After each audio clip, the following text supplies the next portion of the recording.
Olá pessoal, tudo bem? Bem-vindos de volta ao nosso curso de Processo Civil do curso Indelta. Vamos lá. Pessoal, dando prosseguimento ao nosso curso extensivo, a gente vai ver agora neste módulo, vamos começar a trabalhar. Naturalmente isso vai exigir mais de uma aula, ok? As normas processuais civis. O que são as normas processuais civis?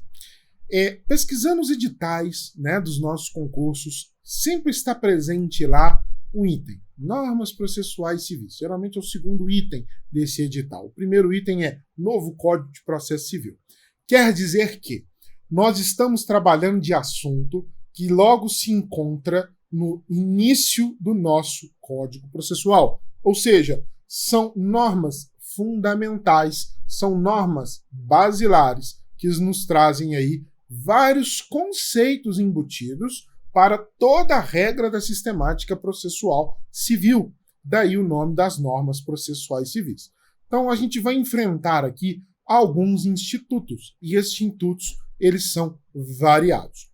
O que eu trago para vocês são os institutos mais trabalhados nas questões para a gente poder resolver alguns exercícios com relação a essa matéria aqui, e nada mais do que a gente ir testando esses institutos na prática. Combinado? Vem comigo para a gente poder analisar aqui já algumas questõezinhas. Vamos lá. Vou começar aqui com uma questão da CESP, uma questão de 2021, procurador do Estado de Alagoas. E a questão é muito singela. Veja que ela vai direto ao ponto. As normas processuais civis. Letra A. Tem aplicação imediata. Esse é, inclusive, o gabarito. Facultam as partes refazer os atos praticados. Retroagem-se mais benéficas. Aplicam-se somente aos processos futuros. Regulam-se pela ultraatividade. Pessoal, corta aqui. Eu adoro essa questão. Por mais objetiva que ela possa parecer, ela trabalha vários institutos de norma processual civil numa questão só. Então, eu adoro essa questão para a gente poder explicar algumas situações muito relevantes para vocês, e a gente vai ver tudo numa questão só, ok? Vamos lá, vamos cortar aqui para o slide para a gente enfrentar o primeiro item, que é o do gabarito, justamente a letra A. A letra A nada mais é do que a aplicação do artigo 14 do CPC, que diz o seguinte: a norma processual não retroagirá e será aplicável imediatamente aos processos em curso, respeitados os atos processuais praticados e as situações jurídicas consolidadas sob a vigência da norma revogada. Bom, o que eu tenho para destacar aqui no artigo 14 é que a norma processual não retroagirá. Será aplicável imediatamente aos processos em curso, respeitados os atos já praticados. Bom, este é o princípio, pessoal, do tempus regit actum, ou seja, o processo civil, as normas processuais civis são regidas pelo princípio do tempus regit actum, ou seja, é a norma vigente no tempo da lei que estava em vigor.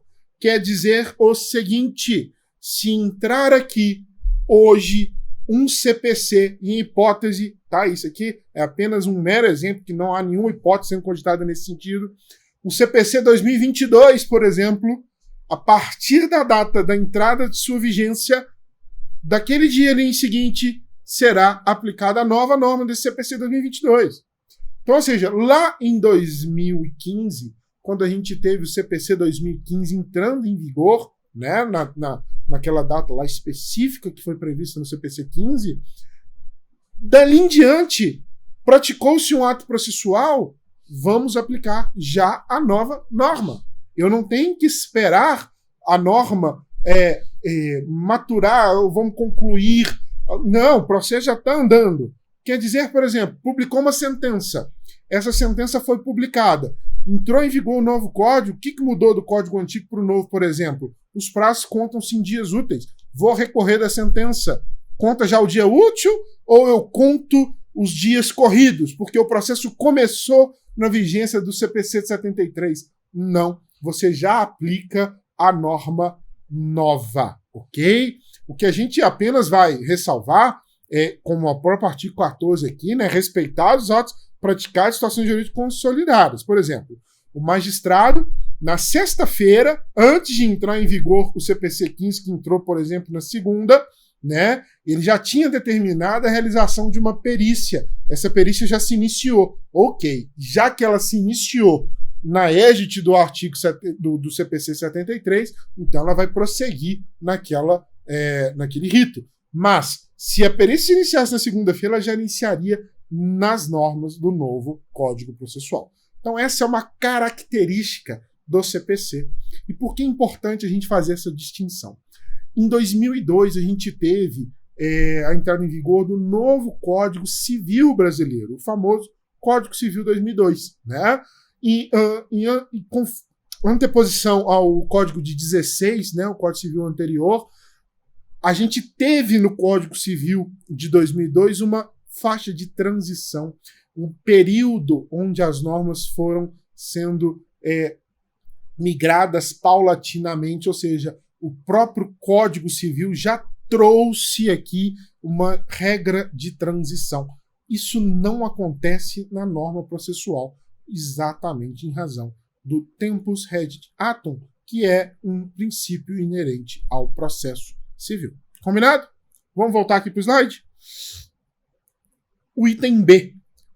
As normas processuais civis não facultam as partes refazer os atos praticados. É a chamada teoria do isolamento, que quer dizer o respeito aos atos praticados e encerrados sob vigência da lei anterior. Bom, o que significa isso? Se eu tenho uma situação que já foi praticada lá no CPC 73, o processo se iniciou no código antigo e depois ele continuou tramitando e entrou no meio do curso desse processo o novo Código Processual, eu não posso pretender reaplicar, né, o direito usando novo CPC para uma situação que já foi resolvida no processo, ok? O CPC é um rio que passa debaixo da ponte. Se a água já passou, essa água não volta mais para a cabeceira. Ele segue o seu curso, ok? Teoria do isolamento me impede a gente retornar para repraticar um ato. É óbvio, gente, que se a gente estiver falando de nulidade, aí sim o ato será anulado. Aí nós vamos praticar não porque o novo código entrou em vigor, mas porque o ato era nulo, ok? Vamos lá, vamos voltar aqui.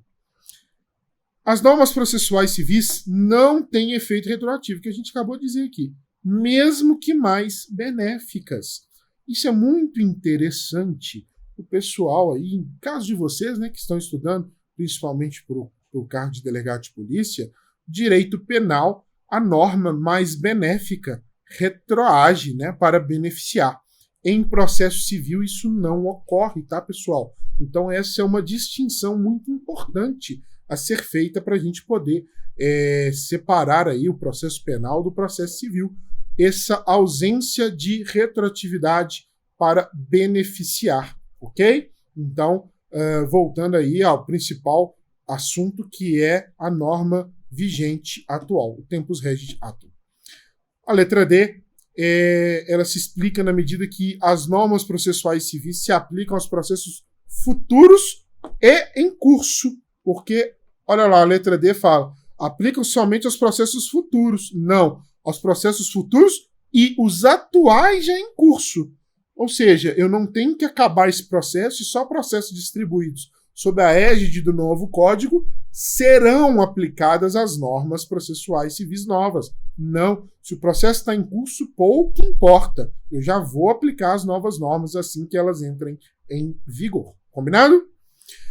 A última letra aqui do caso, ela fala de ultratividade. Bom, a letra E, perdão, só para a gente voltar aqui, ela fala que as normas processuais civis regulam-se pela ultratividade. Não. As normas processuais civis não se regulam pela ultratividade. O que é ultratividade, pessoal? Ultratividade é um efeito onde a lei produz efeitos posteriores mesmo após o término de sua vigência. Ou seja, ela já foi revogada, mas ela continua produzindo efeitos. O Código de Processo Civil, as normas processuais civis não se regulam pela ultratividade, ou seja, as questões anteriores, as normas anteriores, elas vão cessar os seus efeitos. Elas não vão continuar perpetuando os seus efeitos, ok? Então, muito importante esses vários institutos para a gente poder analisar. Essa questão aqui pode parecer que fugiu um pouco do padrão de cobrar literalidade de lei, mas ela é muito interessante porque ela é, em primeiro lugar, ela é de uma banca que a gente está enfrentando, que é a CESP, né? É uma questão muito recente e ela nos traz a oportunidade aqui de tratar de forma bem ampla alguns institutos processuais civis que são de suma relevância. Então ela vale aí com uma ótima revisãozinha desses institutos. Combinado? Vamos adiante? Vamos lá. Nós temos aqui a questão, já pedindo vênia aos doutores, que o professor naturalmente errou, né? Que aqui a questão é 15 e aqui a gente estava vendo a 16. Na verdade, a questão aqui não era para ser aqui, essa era para ser a 17 e a próxima era para ser a 18, mas vamos relevar aí e dá para a gente poder encaixar no meio dos nossos estudos. Bom, essa questão também é uma questão novíssima. Veja bem, CESP 2022. A gente sempre está antenado aí ao que as bancas já estão cobrando neste ano que mal começou e os concursos já estão acontecendo. Essa questão ela diz aí sobre o pedido de gratuidade da justiça, a famosa justiça gratuita. Eu vou colocar aqui, até entre parênteses, entre aspas aqui, né, a justiça gratuita. Eu vou falar um pouquinho de justiça gratuita daqui a pouquinho, aproveitando o ensejo da questão. O pedido de gratuidade da justiça pode ser requerido na 1. Na inicial, 2. Na contestação, 3. Na apelação, 4. Na petição de intervenção de terceiro, 5. Audiência de instrução e julgamento. A questão perguntava qual era a opção correta. A opção correta é todos os itens estão certos. Quer dizer que você pode fazer o pedido de justiça gratuita em todas essas situações aqui. Professor, onde que está isso? Está isso no artigo 99 do Código de Processo Civil. Olha lá, o artigo 99 fala da petição inicial, contestação, da apelação, da petição e intervenção de terceiro, e o 99, parágrafo 1º, fala na audiência de instrução e julgamento. Pedido de gratuidade da justiça pode ser formulado na petição inicial, na contestação da petição para ingresso de terceiro no processo ou em curso ou em recurso. Parágrafo 1º. Se superveniente a primeira manifestação na parte da instância, o pedido poderá ser formulado por petição simples nos autos do próprio processo e não suspenderá o seu curso. Antes de eu falar aqui do artigo 98, parágrafo 5, que eu disse aqui que vale a pena estudar, queria a gente trocar aqui algumas palavrinhas sobre a famosa justiça gratuita, né? Também conhecida como assistência judiciária. O que é a assistência judiciária gratuita? Bom, todos sabemos que para que estejamos em juízo, né, além de pressupostos, né, de constituição e validade do processo, a gente possa exercer a jurisdição dentro das normas processuais vigentes. E estar em juízo custa dinheiro. Quem cobra esse dinheiro? A própria justiça. São as custas judiciais. Quando a gente vai num cartório, pegar uma certidão de nascimento, tá lá, emolumentos, R$5. Certidão de casamento, R$70. Valores fictícios apenas aqui para a gente dar exemplo. Ou seja, são emolumentos, são despesas cartoriais. A justiça também tem as suas despesas. Cada tribunal é responsável por regular a sua tabela de custas, né? Por exemplo, o Tribunal de Justiça de Minas Gerais tem a sua tabela de custas, o Tribunal de Justiça de São Paulo, por seu turno, também tem a sua, que é diferente, por exemplo, da tabela de custas do Tribunal Regional Federal da Primeira Região, que é diferente do STJ, do STF, assim sucessivamente. Bom, essas custas elas variam em vários aspectos no processo. A gente tem custas iniciais, que é para se iniciar o processo. Nós temos custas para recorrer, né, que é custas os pós de remessa e retorno, que constituem o preparo recursal, nós temos custas finais, nós temos custas para a expedição de cópias, nós temos custas para expedir uma carta de citação, custas do mandado de citação por oficial de justiça, custas para penhora, custas para arrombamento, ou seja, há toda uma tabela de hipóteses em que é cobrado custas, dinheiro, para se praticar esses atos. Volto a lembrar a vocês que nós estamos sob a égide da Constituição de 1988. Mais adiante tem algumas questõezinhas sobre isso, a gente vai voltar a falar, mas é importante a gente já trazer desde já, incutido aqui, o seguinte pressuposto, o seguinte princípio da inafastabilidade da jurisdição. O que quer dizer? O Poder Judiciário ele é inafastável. Quer dizer que qualquer um de nós ele pode ingressar com uma ação judicial. Bom, quando eu digo isso e falo que eu te cobro para fazer isso, muitos de vocês vão perguntar, poxa, mas é injusto. E é aquele que não consegue pagar essas custas? Pois alguma dessas custas tem um valor pesado. Isso varia com o tipo de ação, com o valor da causa. Sendo assim, tem-se o Instituto da Justiça Gratuita. Isso era regulado por uma lei anterior, a 1060/50, que foi revogada em boa parte pelo CPC 2015, que trouxe normas específicas, né, na Lei 13.105 de 2015, que é o nosso Código de Processo Civil, sobre a justiça gratuita, modernizando o Instituto, trazendo novas questões. Dentre elas, essa previsão expressa, específica, posso pedir na inicial, na contestação, em grau de recurso, ou seja, o CPC 15, o intuito dele foi desburocratizar o pedido de justiça gratuita. Ele quis tornar isso de forma mais ampla, mais direta, mais simples de ser realizado. Não há formalidade, basta uma petição simples no processo que você já vai pedir a sua justiça gratuita. O juiz é obrigado a conceder? Não. Tem que ser comprovada a hipossuficiência, ou seja, você tem que provar que você não consegue pagar as custas do processo sem comprometer o seu orçamento pessoal. Por orçamento pessoal, gente, entenda, não é aquele orçamento de luxo, não. É aquele orçamento alimentar. É aquele orçamento que você tem para sobreviver com alimentação, com moradia, com saúde, as suas despesas mais básicas, ok? Então, se você está falando, por exemplo, de uma ação em que as custas iniciais representam, em hipótese, R$700, e o autor dessa ação é um trabalhador assalariado que vive de um salário mínimo, fica fácil de perceber que esses R$700 vão consumir maior parte da renda desse autor, né? Daí a questão da justiça gratuita. Então, ou seja, o CPC ele quis permitir uma melhor forma de você requerer isso, abranger isso, mas isso ainda carente que você seja o chamado pobre no sentido legal da coisa, ok? Você pode ter um alto rendimento, por exemplo, eu ganho R$10.000, mas estou, infelizmente, passando aí por um problema de saúde, estou passando aí por tratamentos que são caríssimos, compra de remédio, esses R$10.000 mal me sobram aí meus R$1.000 para todo o resto, porque todo o restante eu invisto em saúde, na minha saúde. Ou seja, é uma situação de hipossuficiência. Então, é muito relativo, ok?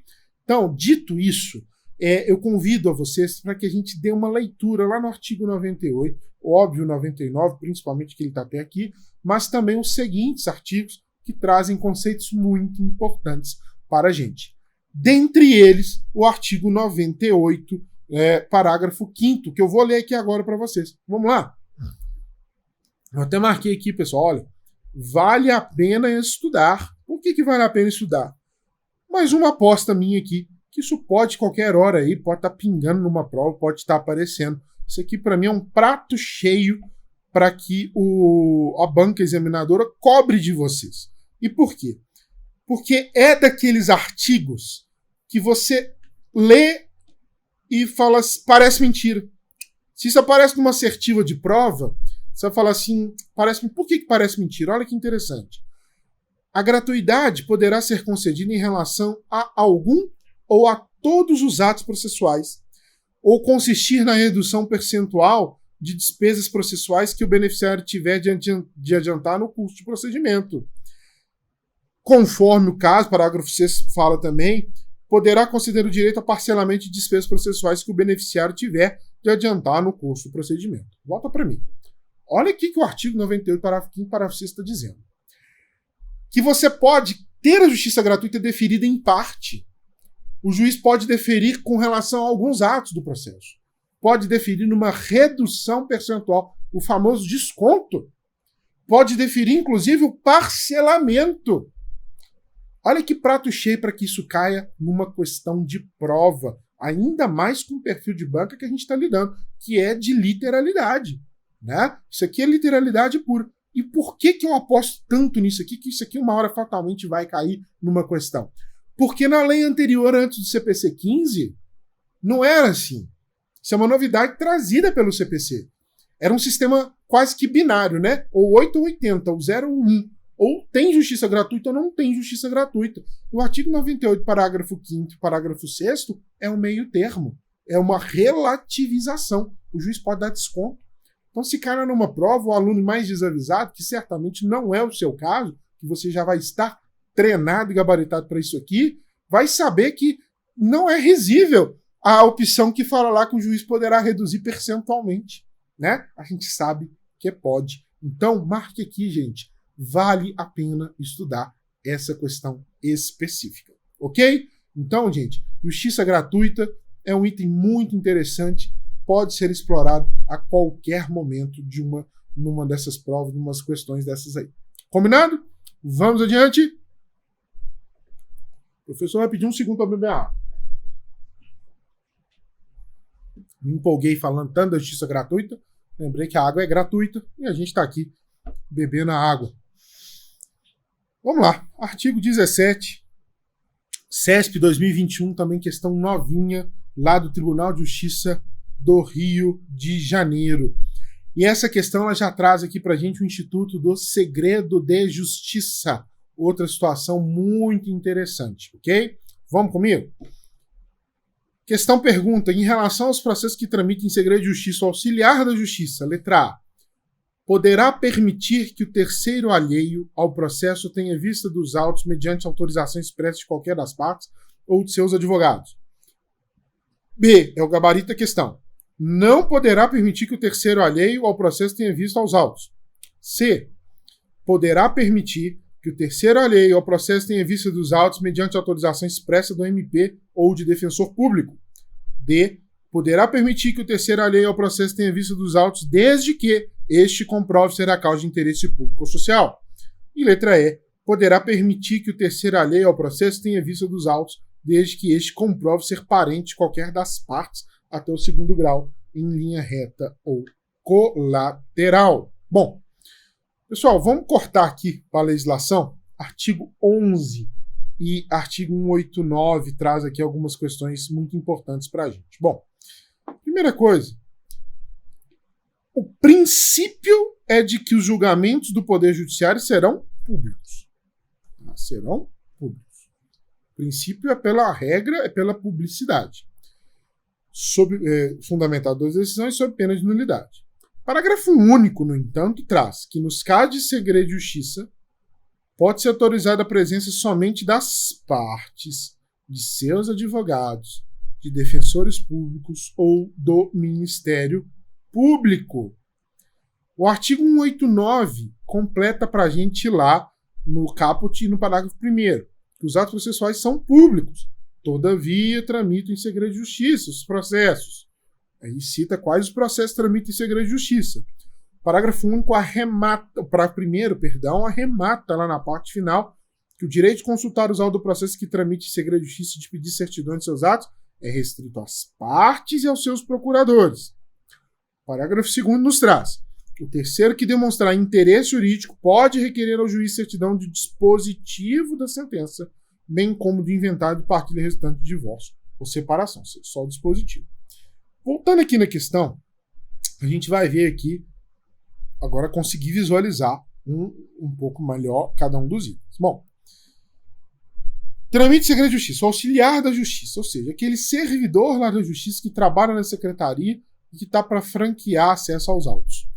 Poderá permitir que o terceiro alheio ao processo tenha visto dos autos? Pessoal, a lei fala, né, restrito às partes e procuradores. Então, só de falar em terceiro alheio, a gente já está aí excluindo. Olha aqui, ó. Terceiro alheio, terceiro alheio, terceiro alheio. E quando a gente volta aqui, a gente vai ver somente das partes, os advogados, defensores, tramitam em segredo de justiça processo restrito às partes, seus procuradores. Do contrário, que segredo é esse se você começa a contar para o terceiro alheio, ok? Se você imaginar a seguinte situação, olha aqui comigo, é o seguinte. Ah, professor, mas o advogado me subestabeleceu?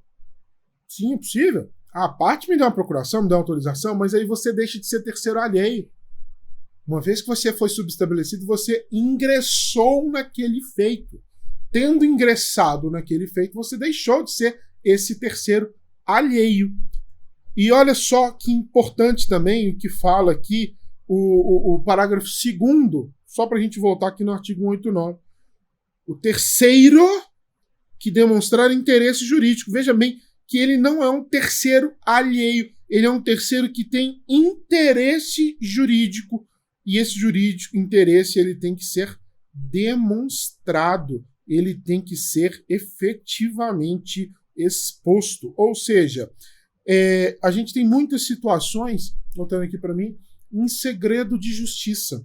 Quais situações, por exemplo? Olha, juntou lá extrato bancário, juntou lá imposto de renda, são situações aí atinentes ao segredo de justiça. Mas mais do que isso, questões que envolvem divórcio, questões que envolvem menores, né? São situações aí de segredo de justiça que a lei define. Então é muito importante ser muito levado a sério nos tribunais, ok? O acesso ele não é permitido, franqueado a qualquer pessoa. Combinado, pessoal? Vamos adiante? Questão 18. É a questão CESP, né, de 2021 também, do Procurador de Estado lá da PGE da Alagoas. Outra questão desse concurso que a gente já fez uma aqui agora. A questão estava cobrando, né, questões referentes à litigância de má-fé e ato atentatório à dignidade da justiça. Eu vou fazer o seguinte, como essa questão aqui, ela demanda que a gente analise isso de forma um pouco mais rebuscada, eu convido vocês para que a gente assista o próximo módulo. Eu vou tratar isso aqui de uma forma mais detalhada, mas já fica aí um preview do que virá pela frente. Combinado? Até o próximo módulo, onde a gente vai enfrentar essa e outras questões. Um abraço e até lá. Olá, pessoal, tudo bem? Estamos de volta aqui, dando continuidade ao nosso curso extensivo de processo civil. E aqui eu vou fazer um convite para a gente retomar de onde paramos na última videoaula, que é exatamente essa questão 18 aqui, que eu já tinha antecipado a vocês, que a gente trabalharia logo de cara. E por que eu pedi um tempo maior para trabalhar essa questão aqui com vocês? Bom, essa questão ela vai falar de litigância de má-fé e de ato atentatório à dignidade da justiça. São institutos diferentes, apesar de serem ambos institutos sancionadores.